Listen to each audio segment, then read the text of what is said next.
Welcome to the Women's Money Wisdom Podcast. I'm Melissa Joy, a certified financial planner and the founder of Pearl Planning. My goal is to help you streamline and organize your finances, navigate big money decisions with confidence, and be strategic in order to grow your wealth.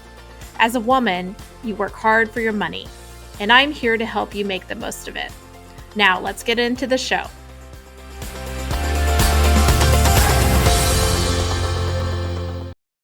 We have a very special episode today talking all about how you can set intentions for the new year, think about productivity, and how to embrace creativity for a better, more fulfilling work and play life, as far as I'm concerned.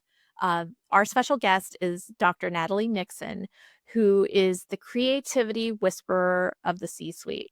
She's a creative strategist and the CEO of Figure Eight Thinking, and she helps companies catalyze creativity's return on investment for inspired business results. Natalie is also the author of Move, Think, Rest. And that's a lot of what we're going to be talking about. She's an award-winning speaker, top 50 in the globe. But today we're going to get a little bit of Natalie's time to set some intentions for the new year. Natalie, welcome to the podcast. Hi, Melissa. Thank you so much for having me. Well, I'm thrilled to have you. I got the chance to see you speak at a conference I attended earlier this fall, and it really left me thinking about the way I kind of succeed at work and where I might have some opportunities to improve. So I'm so excited to relate this topic to a broader audience. Me too. I appreciate that. I appreciate that feedback because that's always the goal, is to help people reframe the ways that they're thinking. So happy to hear that. Well, you have a multidisciplinary background. Can you give our listener a little bit of, kind of how we got here? I know you're going to have to, edit and give the abridged version, but, you are the merger of creativity and leadership success. Tell me a little bit about yourself.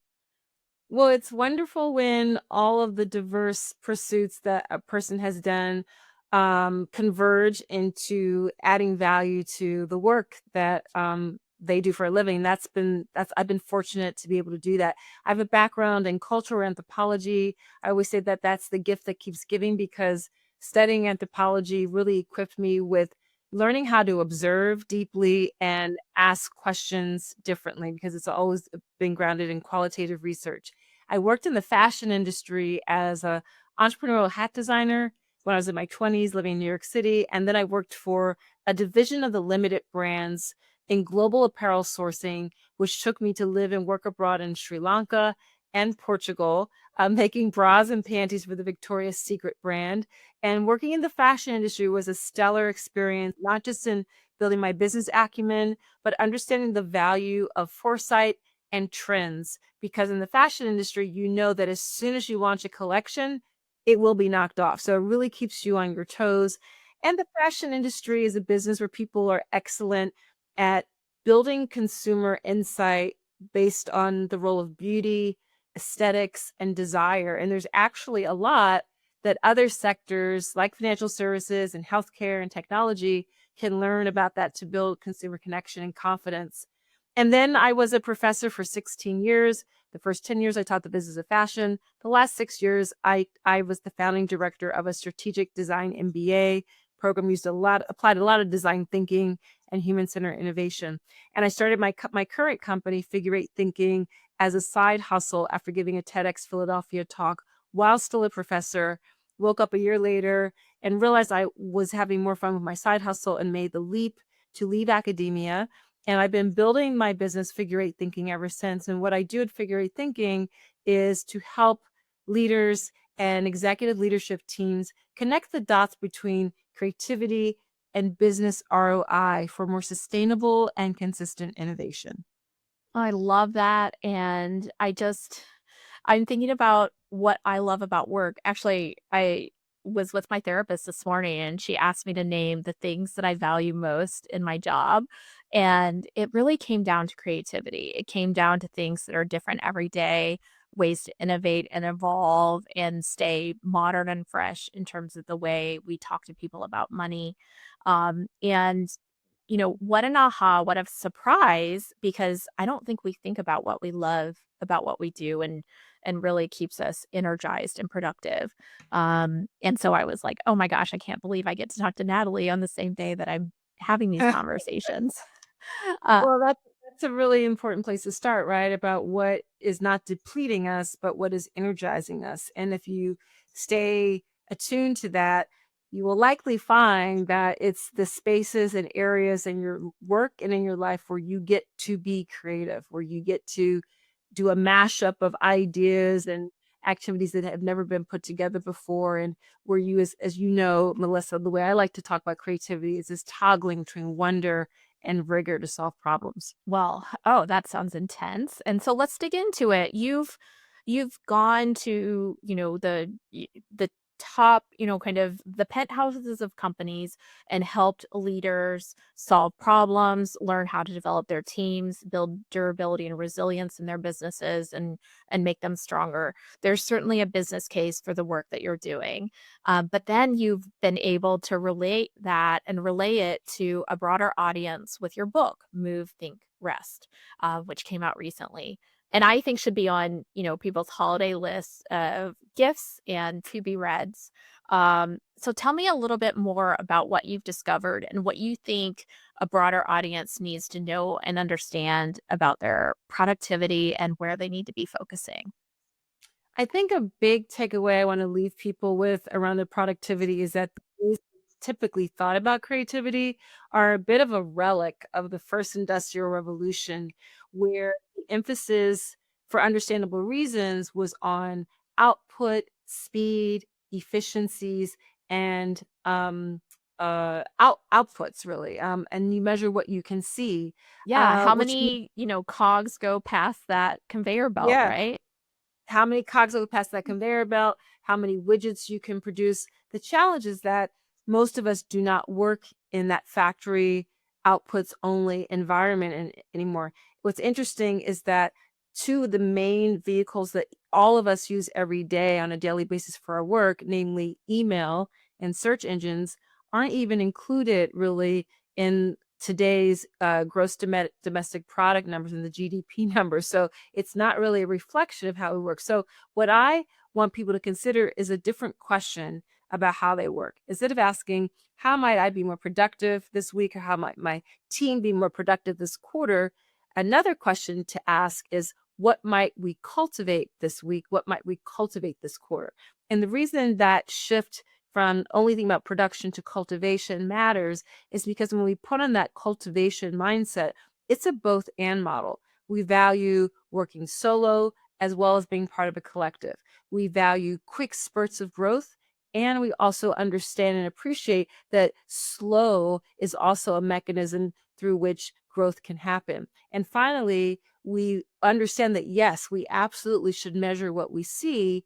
We also understand that there's a lot taking place during dormancy, when we need to sleep on it, when things need to percolate. So that both and model is the cultivation model that Move, Think, Rest really embraces because of unprecedented burnout, new rules for remote work, and ubiquitous technology. And the burnout numbers are really striking. So since 2021, the statistics have been hovering around 71% of American workers have reported burnout. And there is a business cost to burnout. It's estimated to be about $300 billion for US companies. And the cost comes because of absenteeism, because of high turnover rates, insurance costs, and knowledge transfer. So, And if we could just pause there, there's a personal finance cost as well, right? When I am talking to people and they're describing that burnout on a one-on-one basis, saying, I don't want to go back to work. Like, we need to get me retired now. This is not serving me. That's limiting. I mean, a lot of times we can fulfill that, prophecy and get people retired, but it is limiting, kind of your financial resources in many cases if you're not prepared to retire, but you just can't go to work one more day. So, yeah, like yeah, both from the business case as well as the individual family case, there's a yeah. lot that needs to be addressed there. Right. Thank you for that. There are costs that have a cascading effect. When we reach these walls, and I've reached my own burnout moments, I know of what I speak. This is not just theoretical. I've observed it in some of my clients where people are dying a slow death at work, and people don't want to do that. So my goal is to equip not only individuals, but teams and organizations with a capacity to build creativity so that they can attract and retain the best talent. So the creativity, which again is a problem solving process that involves toggling between wonder and rigor to solve problems, becomes part of the business case for work. It becomes part of the raison d'etre for why people show up. It becomes part of the culture.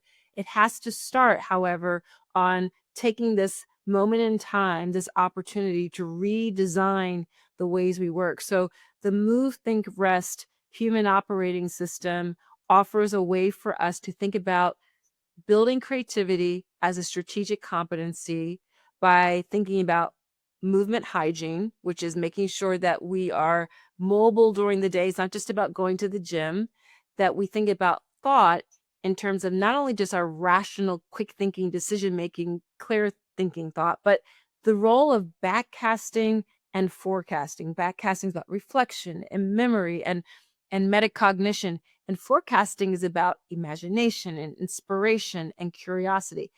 Backcasting and forecasting are actually essential for us to do our best rational, clear decision making thinking. And then finally, rest is about intermittent rest. It's about being able to build in pauses throughout the day, the week, and the year. And that's really important because the way all natural systems work is a series of contractions and release, contract, release. The challenge is that in a lot of our human organizations, we only contract, contract, contract, squeeze, squeeze, squeeze. And that doesn't tend to yield our best work and often leads to burnout. So much to unpack there. I'm buying what you're selling. I love these concepts and I can see where my weaknesses are and also where I've like kind of backfilled a different way to kind of get there that maybe I need to investigate. Let's start with move hygiene because this would be for me personally like one of my like most weak points. I come in, I actually love the work that I do. I sit down, I start the day. My team is like, has Melissa had lunch? And then they're, like sometimes a lunch arrives at my desk. And so I work in spurts. So sometimes I work later on certain days, not every day. And then I, leave the office and I'm like, did I even get up to go to the restroom? Like what just Right. happened to this day? So how can I what obviously needing it, build that movement hygiene into my workday in addition to getting into the gym more often. Well, the first step is what you just did. You acknowledged, you did some self reflection and owned that there might be some discrepancy between what you realize you need to do and what you're actually doing. Might That's not the be the first. first time I knew that. So yes, I've Okay. had the acknowledgement for quite a while, but But now but we need to change.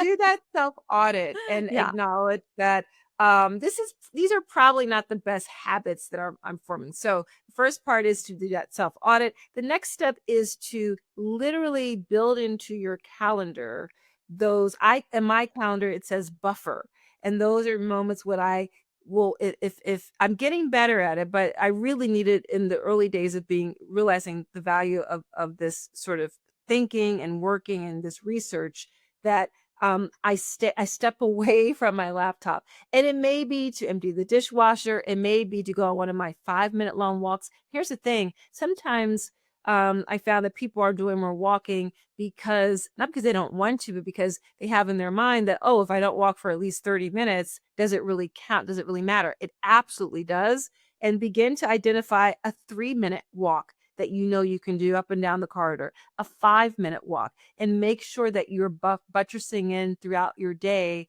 those moments, because when we move, our ideas move. The fact that we are designed as humans to move. The spinal cord is an extension of the brain, is an extension of the medulla oblongata.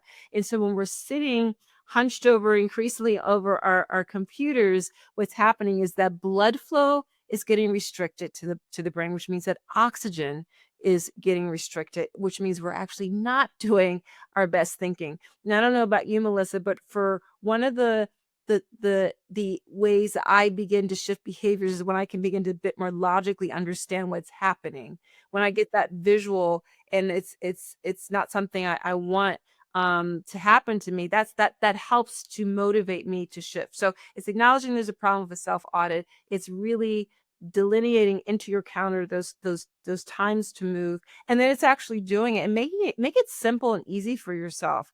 Don't make it a challenge where you necessarily have to, if it's winter and cold outside, you have to put on a coat if that's something you don't want to do. The other thing to do is to start to do daydream breaks throughout the day. And these can be 90 seconds long. Simply stand up, stand near a window, and have your phone nearby. In my case, I literally time it to 90 seconds, sometimes to 2 minutes, and I watch a cloud drift by. And then I return to the work at hand. And if you don't believe me, just set it up as an experiment. Say for for next week, I'm going to commit to doing 3 daydream breaks a day, or making sure I have 3 5-minute walks a day, and note for yourself the difference it makes in your clarity of thought.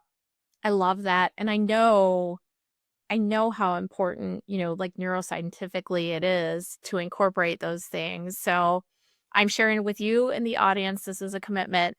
You can be my accountability partners, that I'm going to try to incorporate that. So I love that.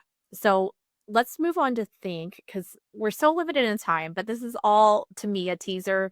Selfishly, I would love everyone to read more about this book. And we're even going to talk about a challenge that's in the book in a moment. But on that think front, this has always been a really important thing for me in my career. And I know hopefully for some of our listeners too, it's like, oh yeah, this really drives me and helps me. But what I've always done is built in attendance at conferences and away from the office to keep me thinking, because it doesn't happen in my current day to day or even in my past day to day. And what I recognize though is that as I need that space and time more, I don't want to be away from the office as much. And so I really need to find a way to collect and incorporate it into my regular day, because that thinking time really allows me to assess, just like you're saying, backwards and forwards. So what are some of your suggestions into how to incorporate into your regular day to day? Is the daydream test one of them?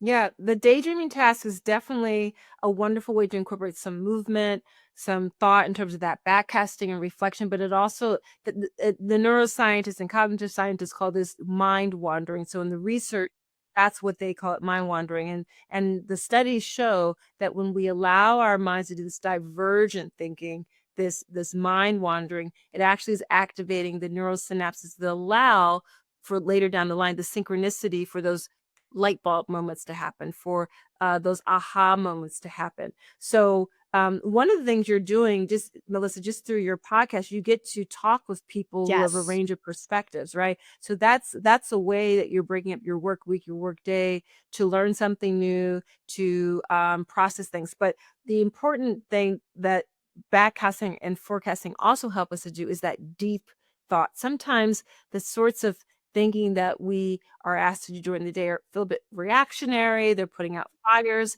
And to move the ball forward, to really shift exponentially the quality of the work that we're doing, we actually have to step away counterintuitively. We have to step away from the work and allow those ideas to marinate. And so the thought can be, if you can commit for yourself to start building in micro retreats, and I mean micro retreats. Start slowly. Is there one morning a month where you could leave work a little earlier and go to an art gallery? Is there one morning a month where you could come in a little later, or where you're doing your work in a cafe in a different environment than you typically would have done? So the environmental context really matters as well. I interviewed 58 people for Move, Think, Rest. One of those groups of people were the leaders at a really cool workplace design architectural firm called A plus I. And they invited me to take a look at the workspace that they designed for a division of Publicis, the French PR company, one of the offices in New York. They have an outfit called Le Truc. And the whole purpose of Le Truc is to create an environmental stimulus of creativity where they'll bring in new clients and current clients to kind of on a very meta level, have them be in an environment where they begin to feel they can think differently. So when you walk into this workspace, there are nooks and crannies sorts of work environments that are very dark and intimate. There are big benches and kind of stadium seating facing southern exposure windows where sunlight is streaming in.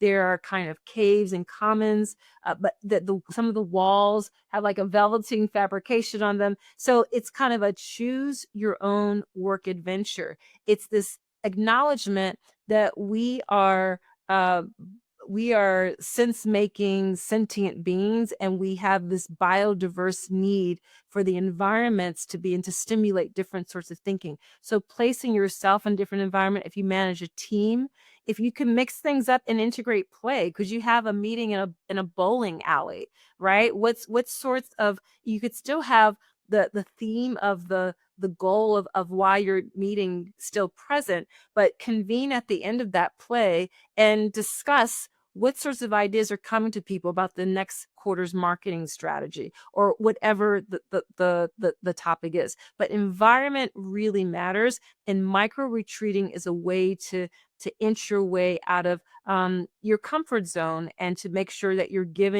oxygenating your ideas in new environments. Well, I can see that. I know I've experienced that success. I'm working on a challenge today for redesigning one of the things that an agreement that we have with clients. And I've told my colleagues we don't have to have it fixed today. And I told them I'm ruminating on it. Like it will be birthed. It's in my mind. I'm thinking about it, but Yeah. I needed more time and space to kind of come up with the right next step instead of scrambling reactively for something. So Well, even doesn't have to be the right next step, but the other way to think about the thinking is to begin to adopt a way of prototyping your ideas, right? Of having pilots and run experiments and then get buy-in and feedback on them. I love it.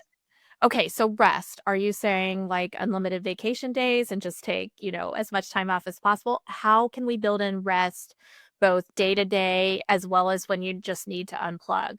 What do we need to be thinking about and advocating for? Rest has to be modeled ideally by managers, or else unfortunately teams will not fall into step, right? Because if you are a manager and if you're a member of a team, if you're not a manager, you know very, very well that while if a manager says one thing but they're not doing it, you are less likely to try it. So it really has to be a tone that's set and has to be behaviors that are mirrored. So for example, I was on a podcast the other day where in our conversation the person was sharing about a CEO friend of his who was new to the firm, which is, a good moment to begin to experiment with different new ways of working when you're still a little new. And he announced that he planned to take his full vacation days and he expected his team to do it as well. And he would not be impressed by people sending him an email or two during the time when they said that they were going to be away and breaking. So again, just as I talked about the buffer to put into your calendar on a daily basis, make sure that you're doing that, to stand up, to eat your lunch, not at your desk, to make sure you're eating lunch and really fully enjoying and being grateful for this food that's nourishing you and the flavors that you can enjoy. And maybe it's by yourself staring out the window and just relaxing, and maybe it's with a friend from work, but making sure that you actually carve out the time that is distinctive from the work. We need to do that toggling back and forth so that we gain perspective on the work. I interviewed people also for the book who work for companies where sabbaticals are granted. The challenge with sabbaticals is that if people aren't taking them, then the cue there is that maybe I shouldn't take a sabbatical. But every person who took advantage of a sabbatical, they were more committed to their employer, they felt seen and heard, and they came back to the work at hand refreshed. So micro breaks throughout the day can also be extended to on a quarterly basis. What do you design for yourself, for your team, and what are some sabbaticals that your company could offer or that you yourself could opt into and design yourself. I love it. Well, as I'm hearing all this, I'm thinking about um, our generation of women who were taught from a very early age, if you want to get ahead, you need to be the first to raise your hand. You need to get an A plus on everything. Perfect attendance is always, preferred. When you get the opportunity to volunteer for something, you say yes. So then you can do both the, kind of work chores as well as the big project that's going to get you the promotion. I don't think we were taught a lot about boundaries or, being choosy about where we lend our time, just as a generation. And so if you find yourself waking up listening to this conversation, perhaps like me, and saying, okay, I need a lot of lessons on how to, create space and time and model behaviors that avoid burnout for myself and others. Where would you start for us women, 50, 40, 30 something women that are finding that what got us here may not be what gets us to the next phase? Amen to that. What got us here may not be what will get us there. And I think in a lot of ways, the move, think, rest, human operating system to flourish is about setting boundaries. It's about acknowledgement of where you are in your career and your place at work, and being able to do, as Amy Poehler is credited for having saying, no is a complete sentence. Another person I like to cite, I really love that television show, Succession, and there's a scene where the GC or the CLO, the character's name is Jerry. She leans back at one point. She says to Roman, "But how does that serve my interests? It doesn't serve my interests." And we have an opportunity to, as much as we have volunteered, as much as we've showed up, we have to also do that ebb and flow, that zoom in, that zoom out of being able to say, this is what I need right now. This is how I need to move. This is how I need to think differently in order to do my best work. This is how I need to build in rest and space.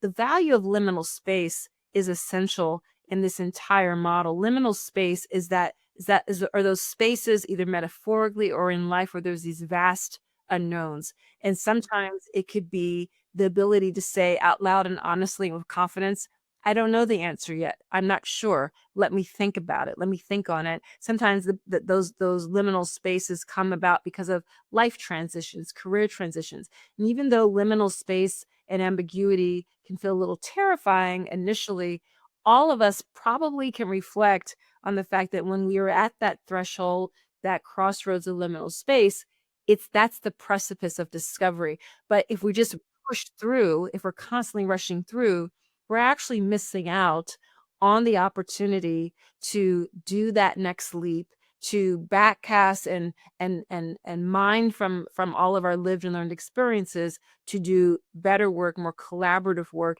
and more intentional work. So the move, think, rest system is absolutely an opportunity to set healthy boundaries so that we can be working at our creative best. And the whole point of that is for consistent innovation. We won't innovate consistently or sustainably if we don't build in these speed bumps.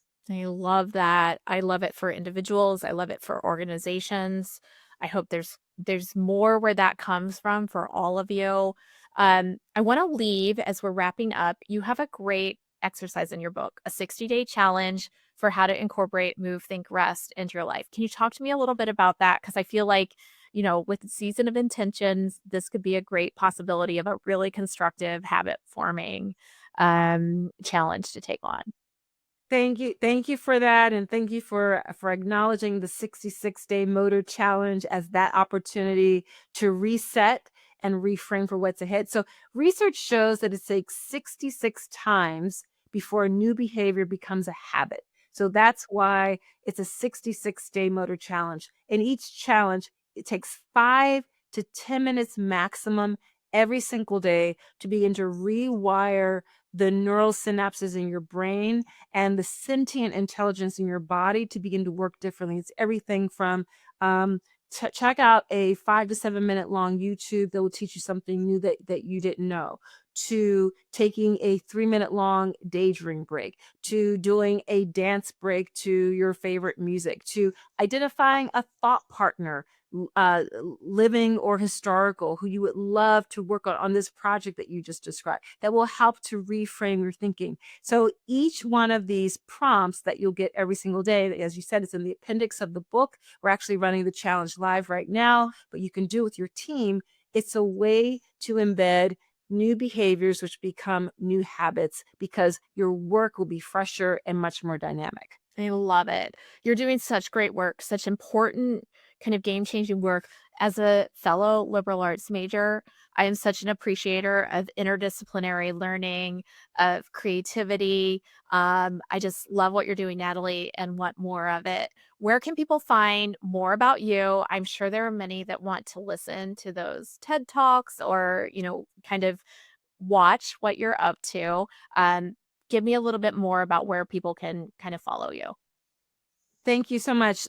People go to figure8thinking.com. That's FIGURE, the number 8thinking.com. They'll learn all about the new Think Rest operating system and more, the Wonder Rigor method, and sign up for the newsletter where you'll get monthly tips and techniques. There's courses being offered, and definitely follow me on LinkedIn. But the first place to start is go to figure8thinking.com. And feel free to put Move, Think, Rest on your holiday wish list. I personally am planning to send it to some movers and shakers, women that I respect and love, who I know probably are facing the same challenges that I am and could really appreciate a pause to reflect on how they kind of create their own operating day and operating system.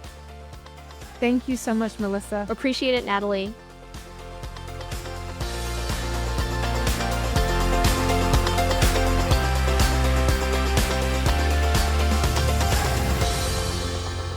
Thank you for listening to the Women's Money Wisdom podcast.